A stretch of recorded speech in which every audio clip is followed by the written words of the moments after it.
네, 안녕하세요. 반갑습니다. 롱앤커입니다. 오늘도 제가 특별한 게스트를 모셨는데요. 직접 한번 소개 들어보도록 하죠. 네, 저는 신한은행 환율 전문 이코노미스트 백석현이라고 합니다. 알겠습니다. 아니야. 아니, 제가 계속 웃은 게, 맞아요. 환율 전문가, 그리고 저자시기도 하고 하는데, 서강대학교 경제대학원 동기잖아요.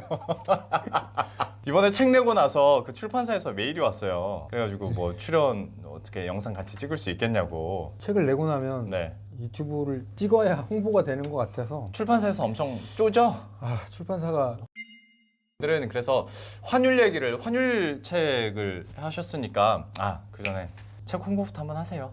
뭐 달러가 주식시장을 어떻게 움직이는가 네. 이런 컨셉으로 썼는데 제목은 조금 마케팅 측면에서 나 그 얘기 하려고 했어요. 왜냐면 형님 쓰신 첫 번째 책이 경제 99%는 환율이다. 그것도 저는 이제 그 제목 싫다 이렇게 난 이거 보고 했었는데 약을 좀 MSG가 많이 들어갔는데 물론 환율이 진짜 중요한 건 맞는데 그러면 나머지가 1%밖에 안 된단 말이야 라는 생각 좀 했는데 이번 책 제목 같은 경우에 환율 모르면 주식 투자 절대로 하지 마라 라고 지었어요. 이것도 좀 MSG가 좀 들어간 거죠? 책 제목에는 제 의지는 별로 반영된 건 아니고요. 그러면 본격적으로 환율에 대해서 그리고 주식 투자에 대해서 한번 얘기를 해볼까 하는데 아시는 것처럼 지난해 개인 투자자들의 비중이 엄청나게 많이 늘어났고 특히나 좀 유의미하게 보는 건 개인 투자자들이 그러니까 정말 스마트해졌는데 환율이라는 개념 자체는 되게 어려워요. 내가 굳이 잘하고 있는데 환율까지 신경 써야 되나 라고 생각하시는 분들이 분명히 있을 거란 말이죠. 그래서 가장 근본적이고 원초적인 질문, 내가 주식 투자를 하는데 왜 굳이 그 복잡 단안한 환율까지 신경 써야 되나에 대해서 어떻게 설명해 주실 거예요? 환율이라는 생각보다는 달러화라는 개념을 가지고 주식시장을 같이 바라보면 좋을 것 같고요. 네. 달러화 방향성이 뭐 어느 때는 사람들이 다 오를 것 같다, 네. 어느 때는 다 내릴 것 같다 이렇게 시장의 컨센서스가 굉장히 강하게 형성되는 시기가 있는데 네. 물론 올해 초도 그랬죠. 올해 초도 달러 약세 전망이 굉장히 강한 상황이었고 근데 1분기 때 완전히 다른 방향으로 갔잖아요. 네네. 환율이라는 건 좀 명확하게 보이는 방향성도 어디라든지 다르게 갈 수 있고요.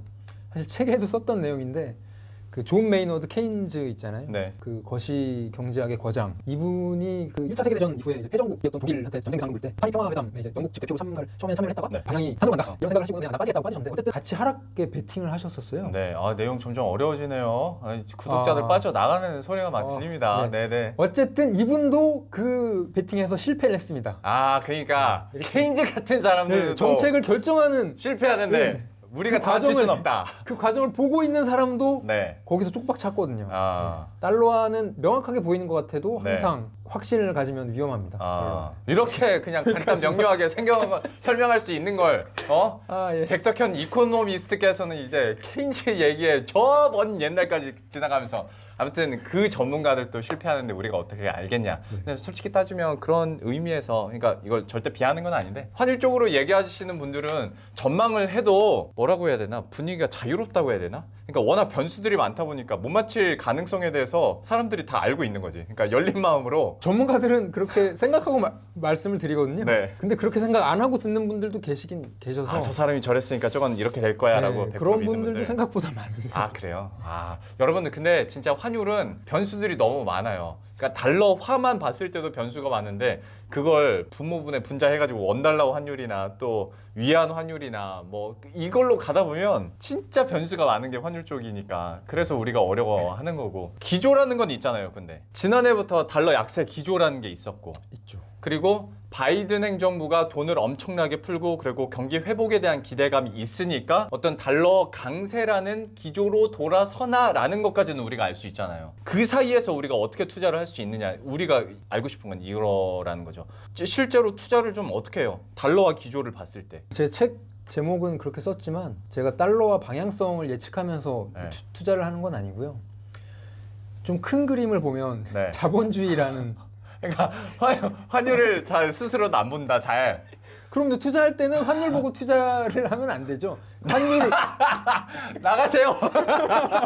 나가세요. 그만합시다. 그러니까 환율 움직임을 네. 이용할 줄 알아야 된다는 의미고요. 달러화의 특징을 이해를 하고 그걸 이제 이용을 해야 된다라는 의미로 이제 책을 썼고요. 그럼 그걸 어떻게 이용하냐고요, 그러니까. 그러니까 달러화가 하락할 때 자산 시장이 전반적으로 좋고요. 네. 특히 주식 시장. 네. 그리고 달러화가 상승할 때는 전반적인 주식 시장은 하락하지만 상대적으로는 미국 주식 시장은 상대적으로는 좋거든요. 달러화에서도 이득을 얻고 주식 시장 단순 수익률만 비교를 해도 뭐 유럽, 일본, 뭐 한국과 비교를 했을 때 미국 주식 주가 지수의 변동이 그렇지. 그러니까 상대적으로 더 낮다는 얘기죠. 그렇죠. 거기에 이제 환율까지 곱해지면 수익은 더 좋아지겠죠. 그렇죠.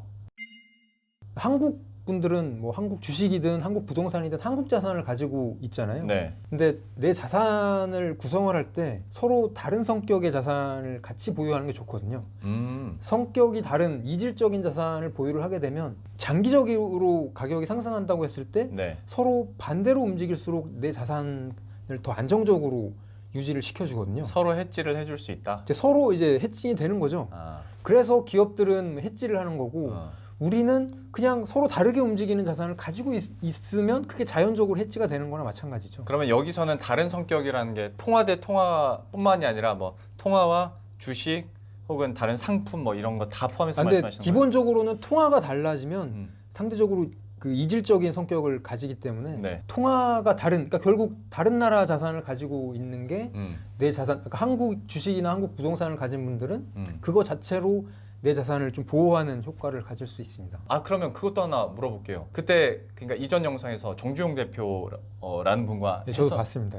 보셨어요. 그분이 그 포트폴리오에 한 20개 이상은 금방 들어간다. 20개는 갖고 있으면 서로 해칭해주면서 이렇게 올라가는 거다라는 얘기를 해줬었는데 그러면 형님도 약간 비슷한 맥락이지 않을까 싶어요. 저도 투자하면서 많이 느끼고 있습니다. 뭐 중국이 좋을 때는 네. 중국이 좋은 만큼 또 다른 국가 자산이 조금 하락할 때가 있거든요. 네. 그리고 미국이 안 좋을 때 뭐 한국이나 뭐 일본이 좋아질 때도 있고요.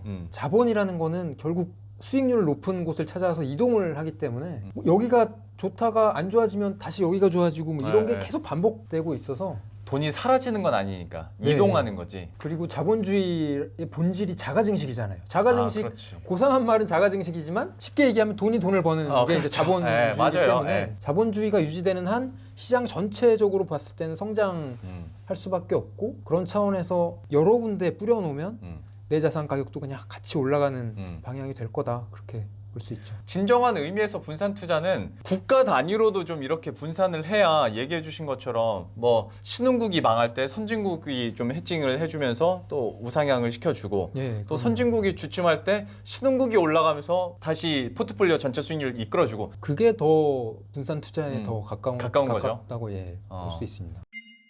지금이 그러면 달러와 어떤 유동성의 흐름에서 어느 시점이라고 판단하시는 거예요? 저는 시장을 항상 장기적인 관점에서 봐야 된다고 보는데요. 네. 달러화가 1971년에 그 미국의 닉슨 대통령이 금태환 중단을 한 이후에 지금 50년 정도 지났죠. 달러화 강세기, 약세기가 한 3번씩 있었어요. 그러니까 약세기 3번, 강세기 3번이었는데 50년 동안 6번이면 한 평균적으로 8, 9년 주기라고 봐야 되는데 2011년부터 한 9년 정도는 달러 강세기였거든요.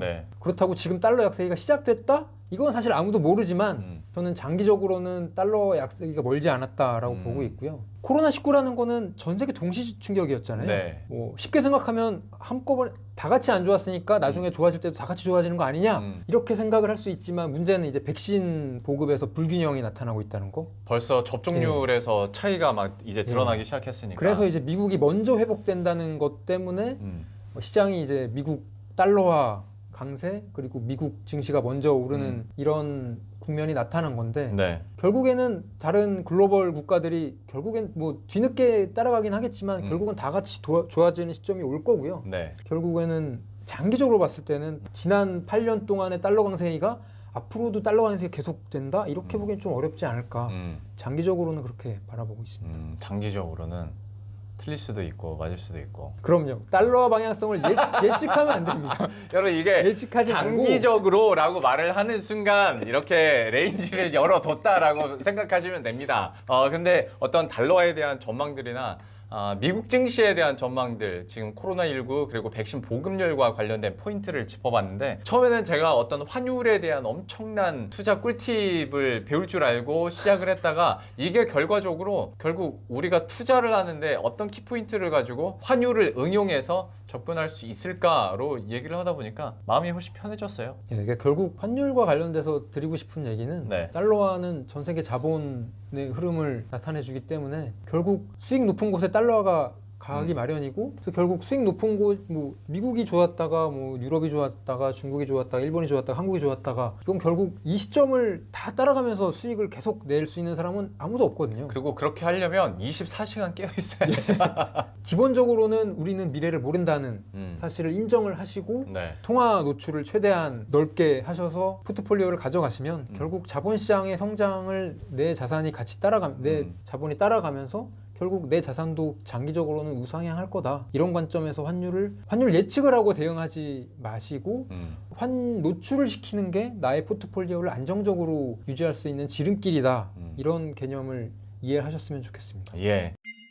영상은 이 정도로 마무리 짓도록 하고 이제 클로징을 하도록 할 텐데, 제 영상 혹시 끝까지 보신 적 있으세요? 그럼요. 진짜요? 네. 그러면 어떤 출연자가 오든지 항상 해야 되는 게 있거든요. 그게 뭐예요? 제 혼자 방송하시는 거 안 보셨죠? 끝까지 봤는데 네. 출연자가 나오신 거를 끝까지 본 뭐야 아직 그게? 아무튼 그래요. 그러면 알려드릴게요. 여기에 구독과 좋아요, 알림 설정 버튼 보이세요? 보입니다. 예. 진짜 보여요? 보입니다. 거짓말하지 마요. 진짜 보여요? 보입니다. 한 번만 해주세요. 구독과 좋아요, 알림 설정 부탁드린다고 우리 구독자 여러분들한테 보인다고 했으니까 정확하게 그 버튼 찝으면서 한 번만 해주세요. 거의 그쯤. 구독과 네. 좋아요, 네. 알림 설정. 보인다면서 여기 써 있잖아요. 알림 설정. 알림 설정 네네. 부탁드립니다. 네. 지금까지 백석현 이코노미스트 그리고 저는 롱앵커였습니다. 고맙습니다. 이렇게 한번 해주세요.